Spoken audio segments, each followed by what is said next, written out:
What happened at Bonanza star Lorne Greene's funeral leaves an incredible legacy. Bonanza is one of those series of all time, one of the oldest. It is a very important part of classic Western television with millions of fans and viewers. Lorne Greene was a key part of their success. He transformed his character, Ben Cartwright, from an intimidating figure, afraid of strangers, into a loving father. He became the father of television everyone wanted and a prominent public figure. The whole world cried when he finally walked off into the sunset. To learn more about his impact on the world of entertainment, subscribe to our channel and keep watching to find out why Lorne Greene's funeral is a testament to his incredible legacy. Lorne recalls that Ben Cartwright was originally written as a distant man who stuck his rifle in the face of any stranger who entered the Ponderosa farm. One of his first lines was, "We don't mind strangers around here, sir." He never liked the phrase and decided to make his character more like his own father. He was a man who invited strangers to dinner rather than turning them away. Lorne has many childhood memories of his father, a gentle giant. He was the kind of man who avoided violence or harsh words and used disappointed silence to show his children when they had done something wrong. When Lorne turned 8, he got a beautiful pocket watch. His father warned him not to wind it yet, promising that he would teach him how to do it the next day. Lorne ignored him, and his father looked at him silently before setting the clock. He also remembers another day when he was 15, when he was home alone with his father while his mother was in New York visiting her sister. He pretended to go to school, but instead forged a sick note.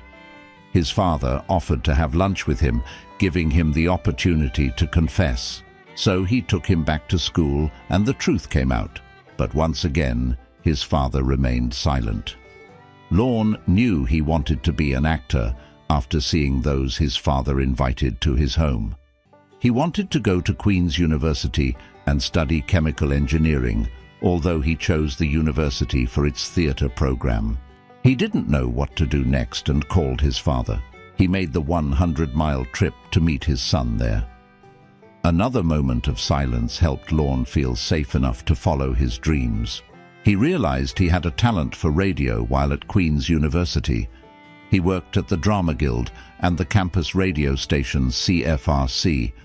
He continued broadcasting while in the Royal Canadian Air Force during the Second World War. He was a flight officer and chief announcer for CBC National News. His voice earned him the nickname Voice of Canada. He was also known as the Voice of Doom because he always had to deliver disastrous news and read the list of soldiers killed in the war. He also made an immeasurable contribution to the world of radio by inventing a timer that worked in reverse.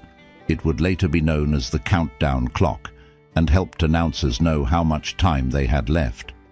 In 1945, he made another major contribution to the world of entertainment. That year, he founded the Lorne Greene Academy of Radio Arts in Toronto.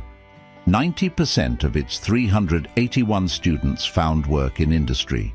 Some of the biggest names were James Doohan, who played Scotty on Star Trek, Hee-Ho writer and actor Geordie Tapp, or led Lorne's own trusted advisor Leslie Nielsen. He was successful, yes, but he lost money and had to close it in 1952. However, Lorne continued to freelance for the CBC after the war and began acting soon after. He appeared in 2 Broadway productions in 1953, The Prescott Proposals and The Dark is Light Enough. He also appeared in other famous works, such as an adaptation of An Hour of Othello that year.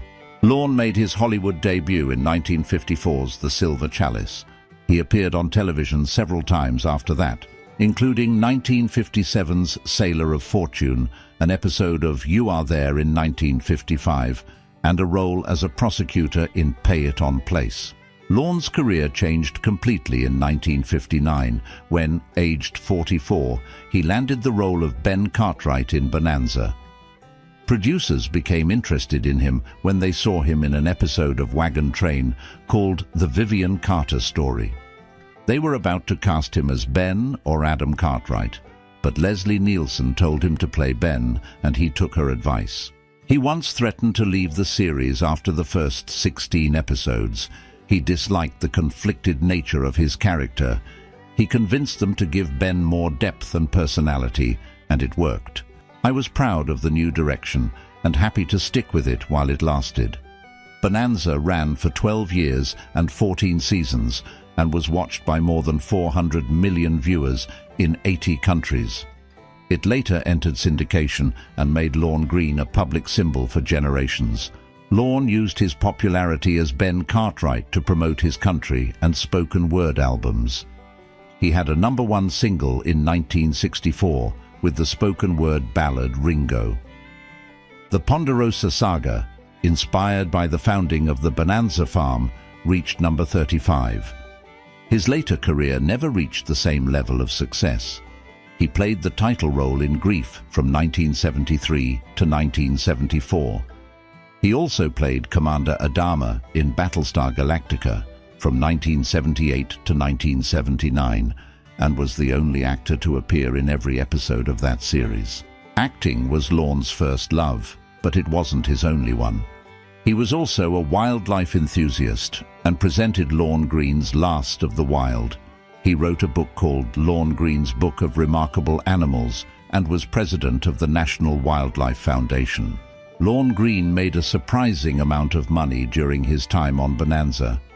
He earned $15,000 a week in 1971 and another $1,000 every week after that. It was one of the most expensive shows at the time, costing $22,000 per episode, but its profits made the investment worth it. Lorne used this money to make a replica of the Ponderosa farm. It is located at 602 Edgewater Drive in Mesa, Arizona, and is on the Mesa Historic Properties Register. Lorne was married twice, first to Rita Hans from 1938 to 1960. They had twins, Charles and Belinda Susan, in 1945. He was married to Nancy Diddley from 1961 until her death. They had a daughter named Gillian. Unlike most superstar kids, they never felt abandoned. He always made time for them and included them in important events, like when he organized the Macy's Thanksgiving Parade with Betty White. His daughter Linda wrote a book about his life, saying he was a private man with a public persona who the world saw as a larger-than-life hero and a warm, kind man. Lorne Greene died on September 11, 1987, aged 72. He underwent surgery to correct a bleeding ulcer, but developed pneumonia. He is buried in Hillside Memorial Park Cemetery in Culver City. Lorne Greene's funeral was a private burial. A memorial service followed in the Memorial Park Chapel that lasted 40 minutes and did not include any eulogies. Lorne's family's wife, 3 children, and 2 grandchildren attended. Several members of Lorne's Bonanza television family also appeared.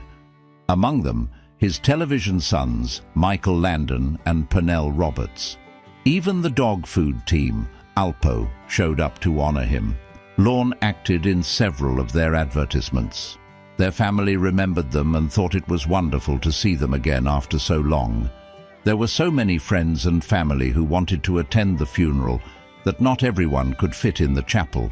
In fact, only 300 people could fit, and the rest had to listen to the speakers outside. The rabbi who presided over the service, Steve Jacobs, had only kind words about Lorne, of course. He said he was a role model to help transcend life's difficulties. Most Bonanza fans would say the same about the man who became their television father. Lorne Greene's massive funeral is a testament to his powerful and lasting legacy and the impact he had throughout his life and career. The numerous awards and honors he received throughout his life only cement this. Ben Cartwright came in second on TV Guide's list of the best TV dads of all time. He lost first place, in fact, to Cliff Haisbo from The Cosby Show. Lorne Greene is an officer of the Order of Canada for services to the performing arts and the community. He received an honorary Doctor of Laws degree from his alma mater, Queen's University, in 1971. He received the Early Grade Lifetime Achievement Award in 1978. He also received the Golden Plate Award from the American Academy of Achievement in 1974. One of the most unique tributes he received came from his home country. He was one of the first 4 artists to appear on a 51-cent Canada Post stamp. Lorne received a star on the Hollywood Walk of Fame on February 12, 1985, his 70th birthday. He also received one on Canada's Walk of Fame in 2015 when he turned 100 years old. And you, are you a fan of Bonanza? Let us know in the comments below. Like and subscribe to our channel to see more of the best classic westerns of all time. Thank you very much and greetings.